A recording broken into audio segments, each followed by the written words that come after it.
Gasolina iraní no alcanzó. Vuelven largas filas por combustible. Antonio Ledesma envía contundente mensaje a los venezolanos. Aquí en Colombia fallece el diputado en el exilio Hernán Alemán por COVID-19. Les contamos.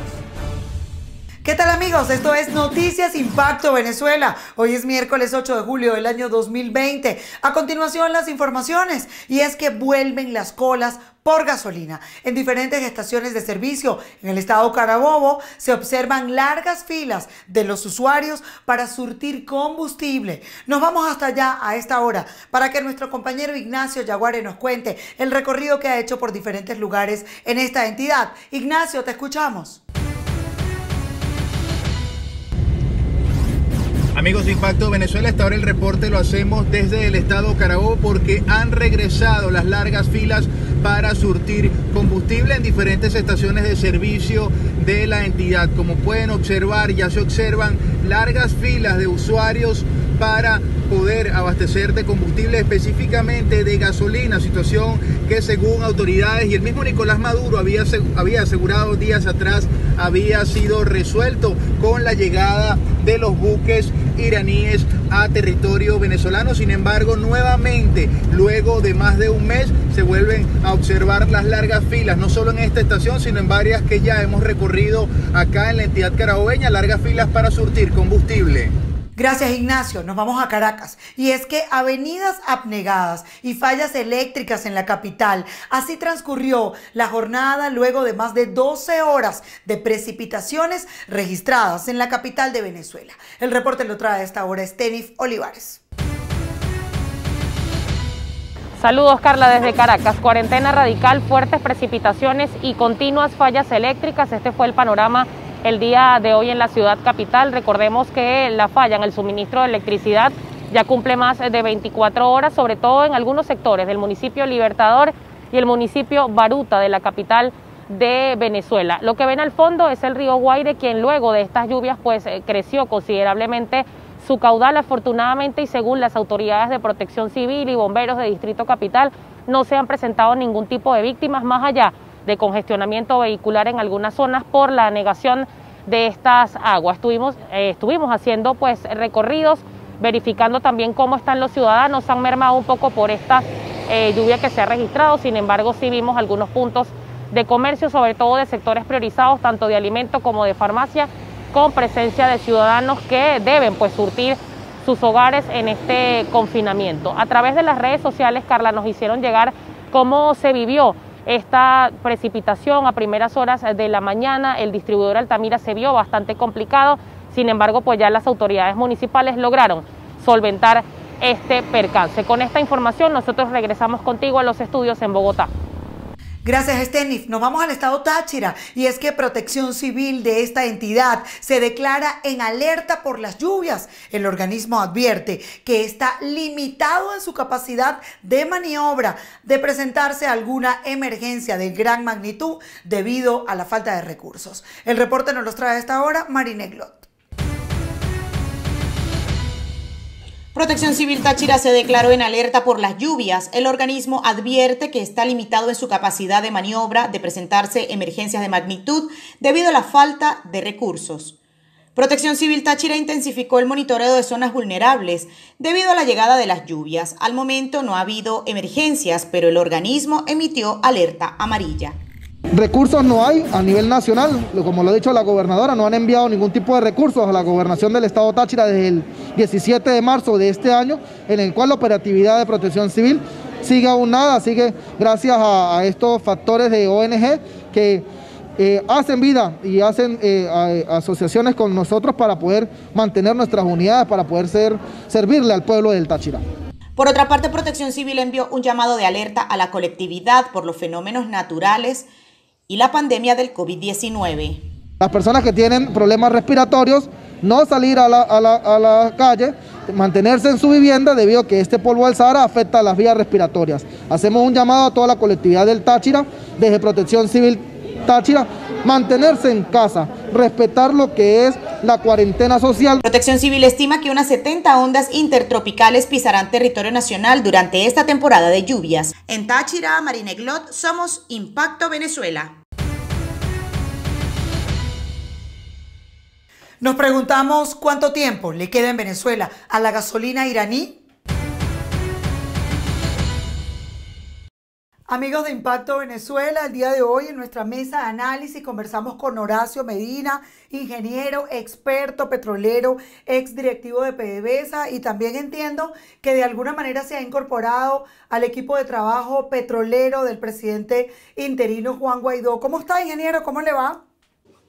Sí, muy buenas tardes. Mucho gusto en saludarte nuevamente a ti y a toda tu audiencia. Sí, quisiera entonces de alguna manera, pues la pregunta estelar para poder comenzar esta conversación tiene que ver con la duración de la gasolina iraní. ¿Se acabó esta gasolina? ¿La desviaron a Cuba? ¿Dónde estuvo el tráfico de combustible que llegó desde Irán hasta Venezuela?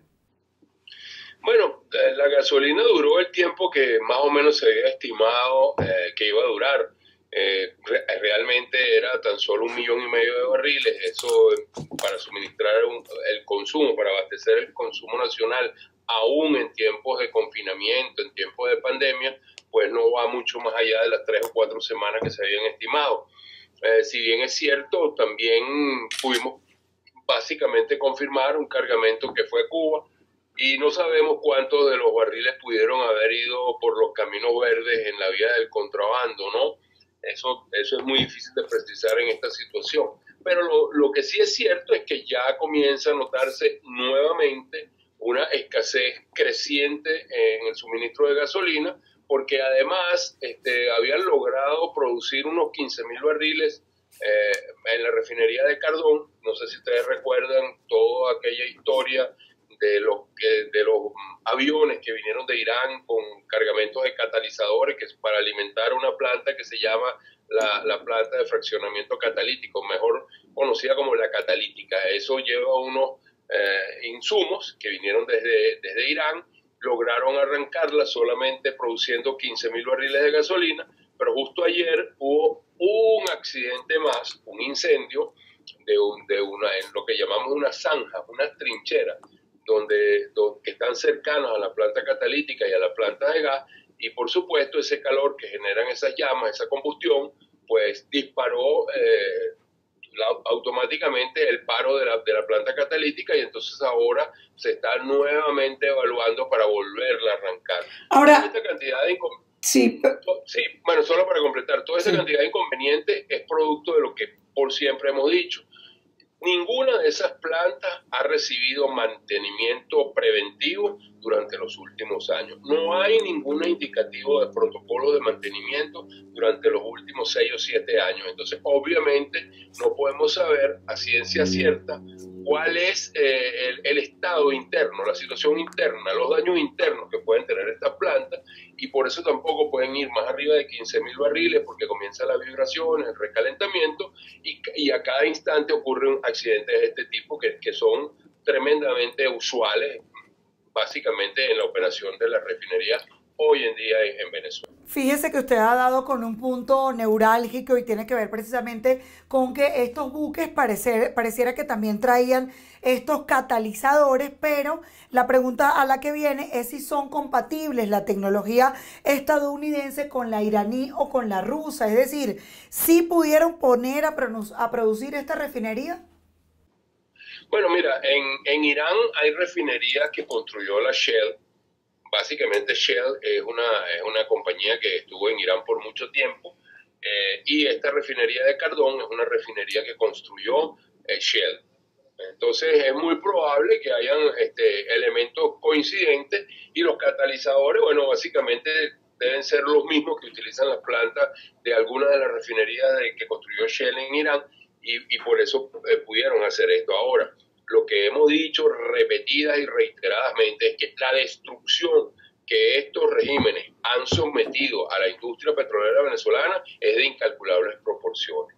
El parque refinador del país está básicamente destruido. Hemos insistido en eso, y es por eso que Amuay está parada, Puerto La Cruz está parada, la refinería del Palito no terminan de arrancarla porque cuando no le falta el compresor, le falta el enfriador, no hay forma de que lo puedan hacer porque pasaron muchos años en los cuales no se hizo mantenimiento preventivo.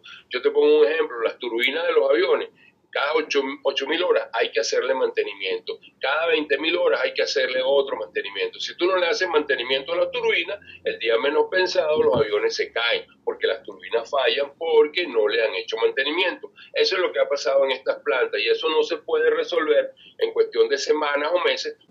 Un evento que fue el accidente de ayer, y esto pone en serio riesgo la situación. Ahora, fíjese que justamente estos inventarios que se habían hecho de gasolina iraní pareciera no solo que no cubrieron la demanda, sino que además, recuerde que los siguientes barcos que fueron subcontratados están bloqueados por Estados Unidos y no pueden pasar. Entonces, ya el día de hoy en el estado Carabobo se empezó a sentir otra vez la escasez de combustible, largas filas, pues los pronósticos suyos fueron muy certeros.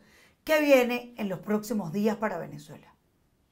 Bueno, mira, hay definitivamente grandes esfuerzos que están tratando de hacer por traer algunos barcos de gasolina nuevamente desde Irán. Obviamente las sanciones que impuso los Estados Unidos en este sentido sí están impidiendo de alguna manera, yo diría complicando de una manera importante que eso pueda volver a ocurrir. Ahora, hay otras alternativas. Siempre hay empresas que producen en el país, empresas transnacionales que producen crudo y que una forma de que podrían pagar o buscar algún tipo de intercambio para que les paguen es suministrando gasolina en sus países de origen. Hay muchas formas que pueden buscar. Lo difícil es que nada de lo que puedan hacer va a estabilizar la distribución de gasolina en el país, el suministro de gasolina en el país, a menos que lograran producir 120.000 o 150.000 barriles de gasolina nacional. Y eso, lo repetimos otra vez, es bastante complicado, muy difícil de hacer, por lo menos en un tiempo que puede tomar hasta un año para que eso pueda ocurrir. Así que yo creo que la situación de la gasolina va a seguir estando complicada. Pueden tal vez conseguir un suministro que de manera temporal suavice la situación, pero no la va a resolver. Ahora, fíjese que luego de este nombramiento de Tarek El Aizami en el cargo, pues se pensaba que venían algunos cambios, ¿no? Pero quisiera que usted me enumerara cuáles son los 3 primeros errores que ha cometido Tarek El Aizami. Primero, pues ocupando un cargo, no sabemos si para lo que no está preparado, ¿cierto? Bueno, es un cargo, él es el ministro. El ministro es un cargo absolutamente político y yo creo que políticamente él ha hecho todo lo que hace me parece incorrecto, pero él ha hecho correctamente lo que hacer incorrectamente debe hacer. Hizo las negociaciones con Irán, buscó la forma de que llegaran esos barriles, los barriles llegaron.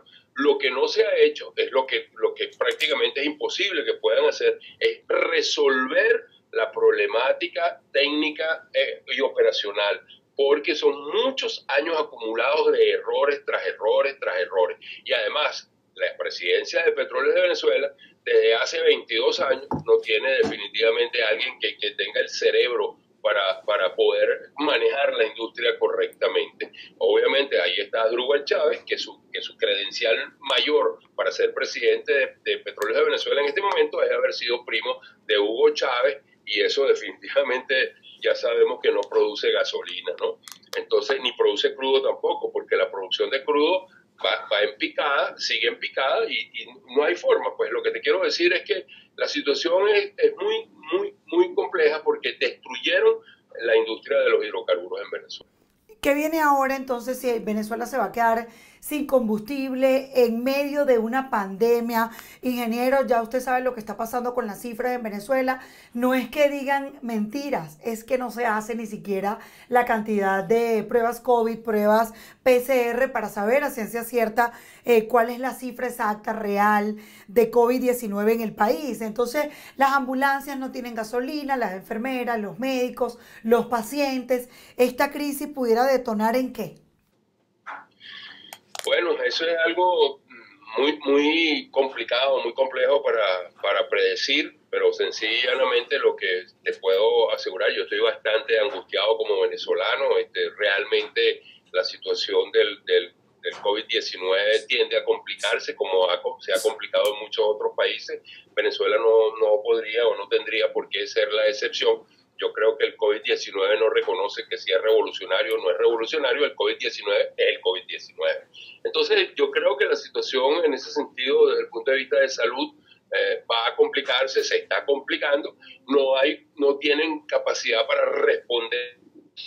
Yo creo que vienen momentos muy complicados, vamos a ver cómo se resuelve, pero ciertamente no podría predecir lo que pudiese ocurrir. Ingeniero, le damos las gracias por habernos acompañado en Impacto Venezuela. De alguna manera siempre nos ayuda a poder sacar una radiografía de todo lo que está pasando en materia petrolera y de combustible en el país. Gracias por haber estado con nosotros. Bueno, muchas gracias a ti por la invitación y de seguro que cuando tenga alguna información te la hago saber para que podamos conversar. Gracias.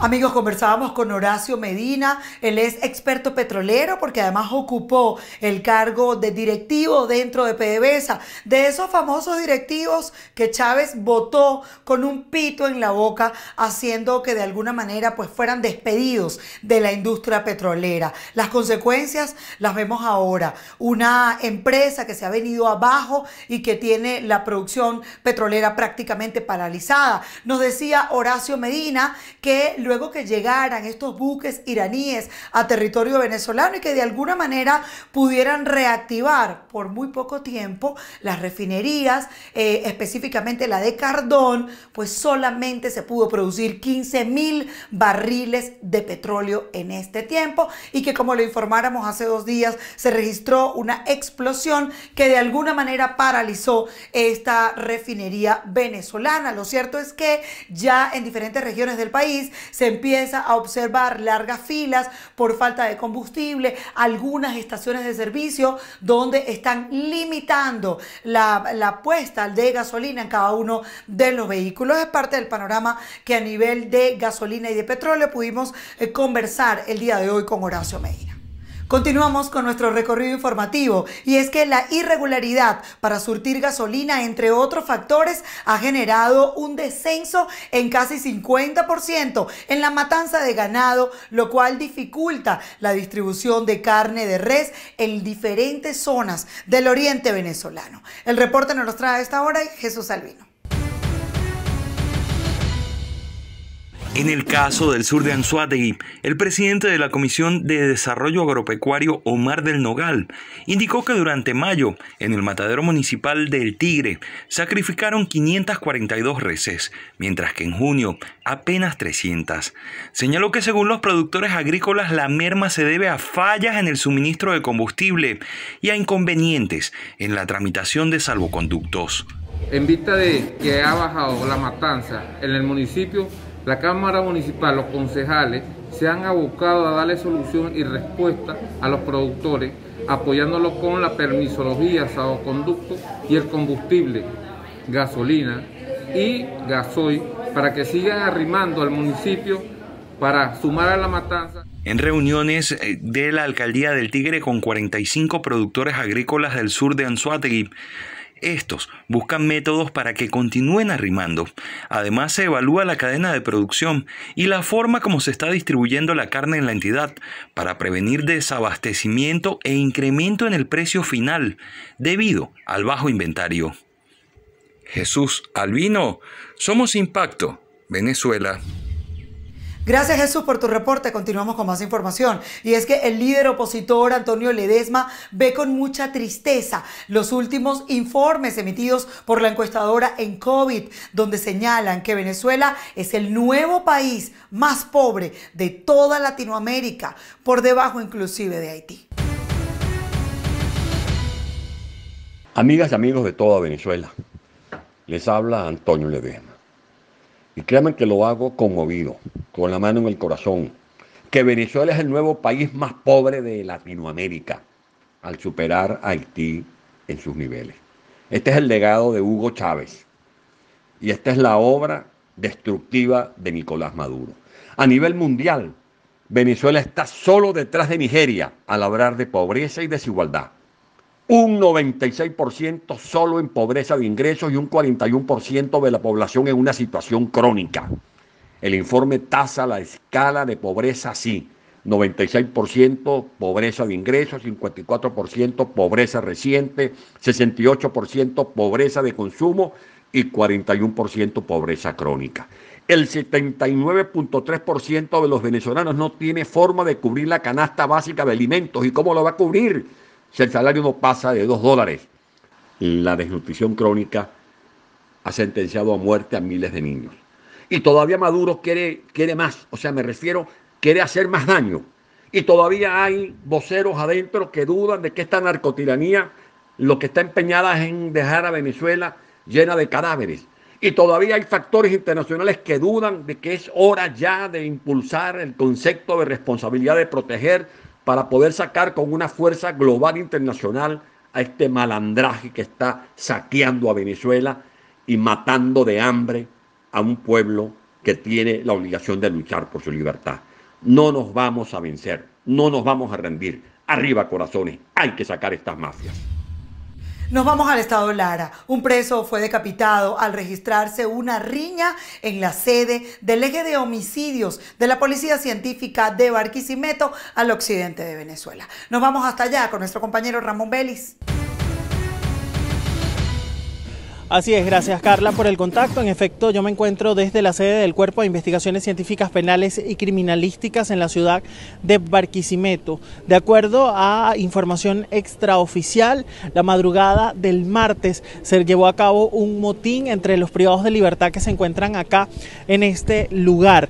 El hecho dejó como saldo un reo fallecido, el cual fue decapitado, de acuerdo a la información que pudimos aportar. El cuerpo de la víctima fue trasladado hasta la morgue del Hospital Central Antonio María Pineda. Hasta este momento no ha sido identificado y ninguna autoridad del CICPC ha ofrecido declaración al respecto sobre este suceso. Es la información que nosotros podemos aportar a esta hora desde Barquisimeto, y con esto devuelvo el contacto con usted a Impacto Venezuela.